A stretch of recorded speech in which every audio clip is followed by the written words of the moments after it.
শেষ স্টেজ, দু চারটা যাই করি করে চলে যাব, যদি ভুল বেয়াদবি হয় ক্ষমা সুন্দর দৃষ্টিতে দেখবেন। টুকটুকির পিছনে যাই, কারণ হচ্ছে আমার পিছনে গান গাইতে খুব মজা লাগে, ওই তখন একটা ভাও পাওয়া যায়। প্রথমে আসছিল লালন গীতি, এখন আছে বঙ্গীতি, চিরাচারিত বিচ্ছেদের যে ব্যাপারটা। তবে আমাদের বাংলাদেশের সংস্কৃতিটা আসলে বাউল গানের উপরে, এবং বাউলগুলোর শিরোমণি বলা চলে লালন সাইজিকে।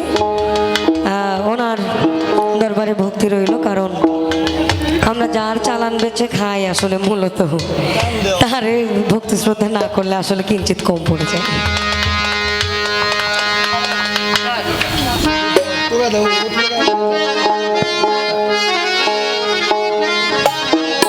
আমি কৃতজ্ঞতা জানাই আপনার সাথে যারা আছে, আপনাদের সকলকে, কারণ আপনারা আপনাদের মূল্যবান সময় ব্যয় করা আছে। সাধক রমেশ শীলের একটা গান রাখি, ভালো লাগে, পরিচিত গান।